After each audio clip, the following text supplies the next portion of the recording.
Aqui no nosso estúdio eu recebo a pediatra, a doutora Lília Ribeiro. Muito obrigada pela sua presença, doutora. Boa tarde. Obrigada, eu que agradeço. E a nossa querida Nayara Costa, que vocês aí de casa já estão acostumados sempre com ela ali com a gente no Espaço Gourmet, mas hoje ela está como mamãe, principalmente da Laura, que foi o que aconteceu com ela, Nay. Boa tarde, amiga. Boa tarde, Beta. Boa tarde, pessoal de casa. Isso, a Laura com 5 anos, na verdade, né? Ela ia completar 6, 2 meses depois.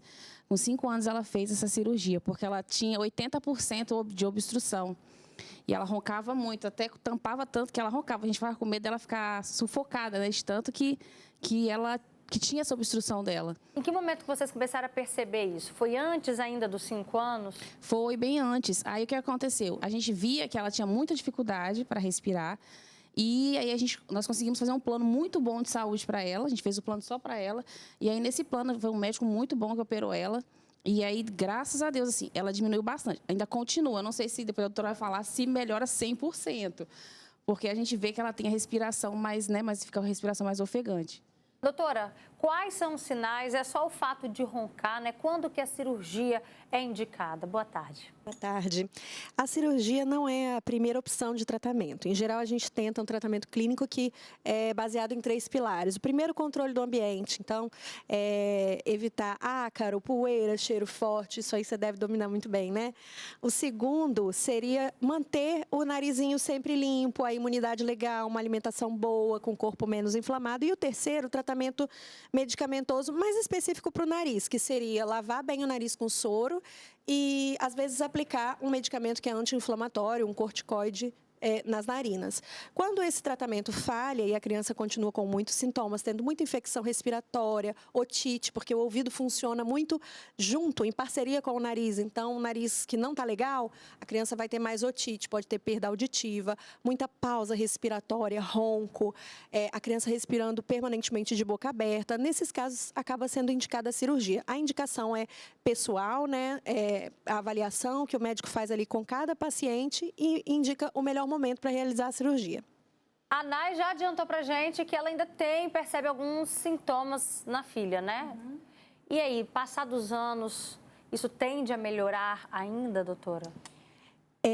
A criança que tem a necessidade de ir para a cirurgia, às vezes não melhora 100%, porque geralmente é uma criança já alérgica e ela tende a ter a carninha do nariz sempre inchando, a adenoide, que é um tecido que fica lá atrás do nariz, foi retirado, mas às vezes fica ainda alguma parte daquele tecido, às vezes não saiu totalmente. E a própria carninha do nariz mesmo pode vir a inchar novamente. Então, é uma criança que sempre vai ter essa tendência a entupir o narizinho de novo, ficar ofegante, e o tratamento medicamentoso, o tratamento não cirúrgico, né, já que já se foi feita a cirurgia, pode ser uma opção para controlar, mas frequentemente a criança permanece ainda com algum sintoma. Agora, você já deu uma breve explicação para a gente, o que é, resumindo aí, né, a adenoide, as amígdalas. Explica para o pessoal de casa onde que ocorrem essas inflamações para que o pai e a mãe consigam diferenciar um do outro, porque às vezes confunde tudo, né? Amígdala, adenoide, amígdala. Diferencia pra gente, doutora. É muito comum que a pessoa que tem adenoide fale, eu tenho adenoide. Na verdade, a adenoide é uma coisa que todos nós temos.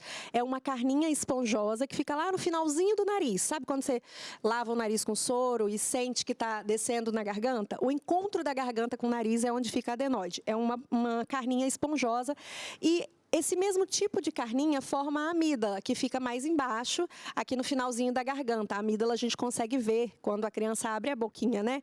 Então, frequentemente, quando a criança tem muita alergia, quando a criança tem muita infecção respiratória, porque tudo que passa pela nossa respiração bate lá nessa carninha. Então, ela pode inchar. Quando ela incha, ela obstrui a respiração. Então, obstrui o nariz e, frequentemente, a amígdala, que é o mesmo tecido, tem essa mesma reação de crescer muito.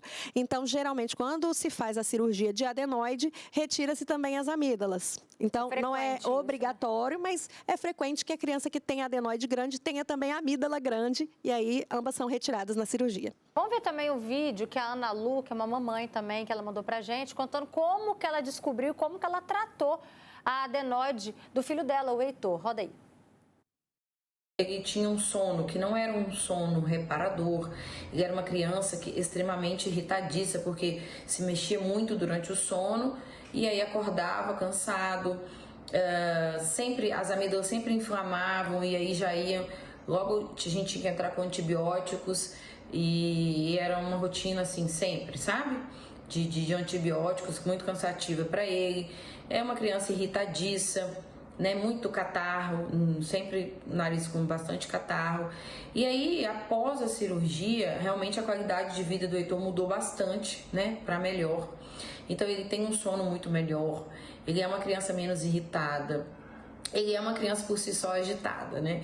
Mas eu vejo que a qualidade de vida dele mudou, né? E realmente o ronco não tem mais. Obrigada, Ana Lu, pela sua contribuição com a gente. E no caso da Laura, embora não tenha melhorado 100%, né, mas a qualidade de vida dela, você percebe que melhorou de alguma forma? Melhora, assim, e só piora muito, que eu te falei, às vezes um tapete, por exemplo. Eu comprei um tapete que tinha pelos. E aí, durante a semana, eu e meu marido, a gente observou que ela tossia demais, ela ficava muito... E a gente descobriu de onde, assim, pode ser o tapete. Aí tiramos o tapete, colocamos o tapete de crochê, que não tem muito... E aí melhorou, ela não tossiu mais. E a gente vai percebendo essas mudanças, né? Dela de dormir, de colocar coisas com pelo, pelúcia, essas coisas assim, a gente foi tirando. Por mais que ela ama pelúcia, mas a gente tenta evitar. É melhor, né? Vamos ver também o relato da Cecília? Ela também tem um filho, né? E ele precisou passar por cirurgia de adenoide. Vamos ver. Eu acho que a recuperação da criança é muito mais fácil, né? Com relação a essa cirurgia de adenoide, porque eu sei que para adulto é um pouquinho complicado, mas para o meu filho foi muito tranquilo. Como eu disse, ele tinha 2 anos de idade, hoje ele tem 3 anos e meio. Então, assim, durante esse 1 ano e meio, essa cirurgia foi milagrosa pra gente, pra mim e pro pai dele, porque tirava o nosso sono, né, ver o nosso filhinho sempre doente, e depois da cirurgia ele basicamente não adoeceu mais. Não posso atribuir 100% à cirurgia de adenoide, obviamente, mas eu tenho certeza que contribuiu muito para que meu filho ficasse bem. Graças a Deus, hoje ele está com uma saúde de ferro e nunca mais teve nenhum problema respiratório. Maravilha, Cecília. E olha só, chegaram várias perguntas, doutora. Tem uma mãe que diz, a Chayane, meu filho foi diagnosticado com esse problema. Ele tem 4 anos. Qual é a idade ideal para operar? Porque a gente escuta muito isso sendo recomendado ainda na infância, né? Sim, geralmente se opera na infância porque as mudanças, as complicações, né, de uma adenoide grande, elas têm muito prejuízo, então é uma criança que vai ter muita infecção. Numa dessas infecções, ela pode agravar.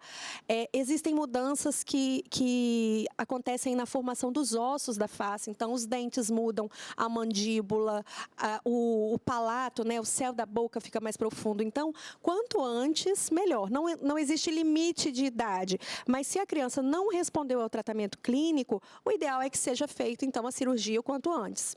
Vamos colocar mais uma mamãe também no nosso bate-papo, a Marcilene. Ela vai trazer também o que acontece com a Vivi, né? Marcilene, boa tarde. O que você tem percebido com a Vitória?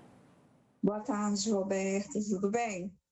Então, a Vitória, ela fez recentemente um exame chamado nasofibrolaringoscopia, né? Aí ela vai ter que fazer uma cirurgia de adenoide e as amígdalas. Aí a médica só está esperando para fazer o agendamento dela. Nós já fizemos o pré-operatório, né? E agora nós estamos aguardando a agenda da médica abrir para ela estar fazendo essa cirurgia. No caso, ela vai fazer a retirada das amígdalas e da adenoide. Olha ela toda sorridente. E o que você percebe, por exemplo, quais são os sintomas que ela vem apresentando na hora de dormir? Ela também tem questão com ronco. O que acontece com a Vivi? Sim, a Vitória roncava muito na hora de dormir, roncava mesmo, boquinha aberta. Às vezes parecia que ela engolia o fôlego, sabe? Já chegou uma vez que ela engoliu o fôlego e eu tive que meio que tentar acordar ela, bateu aquele desespero, né? Muitos pais ficam desesperados nesse momento, já que você tocou nesse assunto. Vamos ver com a doutora aqui se é mito ou se é verdade, né? Muitos pais têm medo do próprio filho se afogar no ronco. Pode acontecer isso, doutora? A sensação, quando a gente vê, é quase que uma sensação de afogamento mesmo, né? Na verdade, isso provavelmente é a apneia do sono, porque a obstrução se tornou tão importante, que sufocou a criança. E o que a gente vê de movimentação é que ela parou de respirar. No momento que ela ficou muito sem oxigênio, ela dá um suspiro e é o que assusta as mães, né? Isso está dizendo para a gente realmente que a obstrução é muito importante e que essa criança já está sob um risco maior, porque ela está ficando sem oxigênio durante a noite. Aí você imagina, doutora, muitas mães percebendo isso e trazendo esse relato que eu vou ler agora aqui. Tem muitas mães falando que estão esperando já a cirurgia pelo SUS, já uma década, que não conseguem, que não está fácil, né? Como é que é essa realidade, doutora?